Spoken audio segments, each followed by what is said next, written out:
allons réutiliser nos 8 petits personnages de la première vidéo pour calculer toutes ces choses. Mais avant de les calculer, on va rappeler les définitions, si jamais elles étaient déjà connues, sinon les définir.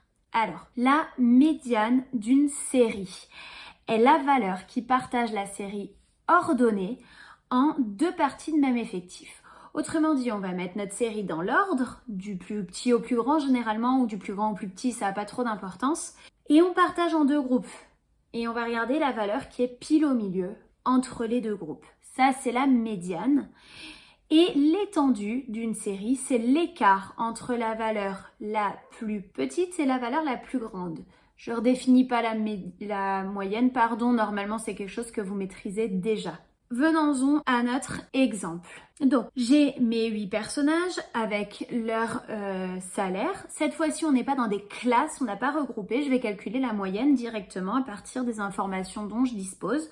Donc, j'y vais. 6500 plus 2120 plus 1820 plus 1900 plus 3500 plus 2400, il y en a 2, donc j'écris directement x2, ça m'évitera de réécrire, plus 3800.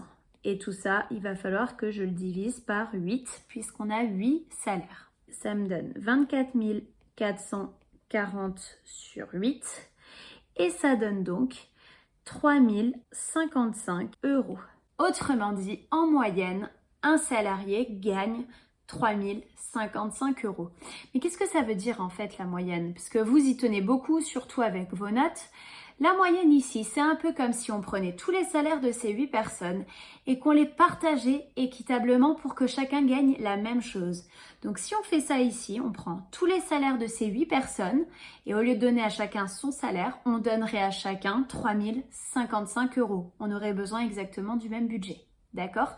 Ça, c'est une moyenne et c'est pourquoi ça n'a pas énormément de sens, la moyenne de vos notes. C'est comme si on prenait les points de tous les contrôles et qu'on redistribue équitablement sur toutes les matières. C'est bien, mais ça veut rien dire parce que vous avez des facilités dans certains domaines, des difficultés dans d'autres et gommer avec la moyenne, ça n'a pas trop d'intérêt. Maintenant, on va passer à la médiane. Pour la médiane, dans la définition, j'ai dit que c'était une série ordonnée. Donc, je vais bouger mes personnages et les mettre dans l'ordre.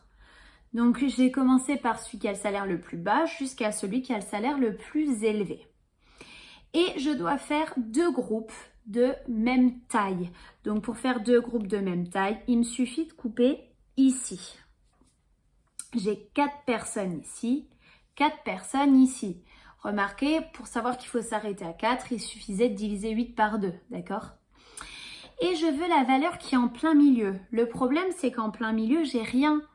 Il n'y a pas une personne au milieu et 2 groupes de chaque côté. Le milieu est pile entre 2 personnes.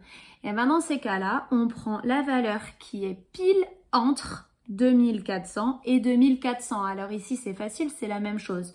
Donc, c'est 2400.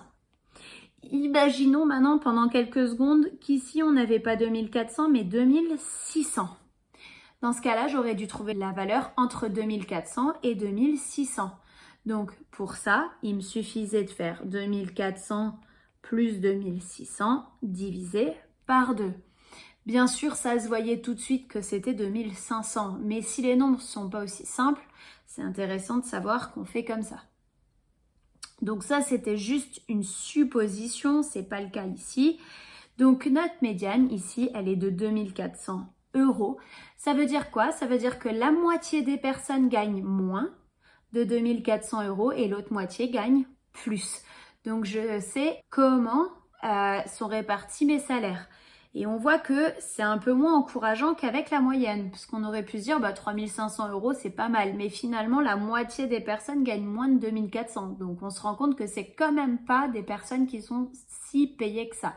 Et enfin, on termine avec l'étendue. Donc, c'est l'écart entre la plus petite et la plus grande valeur. Pour avoir un écart, on fait une soustraction. Donc, je vais prendre la valeur max moins la valeur minimale. Et donc, ça me donne 6500 moins 1820, ce qui fait 4680 €. Autrement dit, on a 4680 € d'écart entre la personne qui gagne le moins et la personne qui gagne le plus.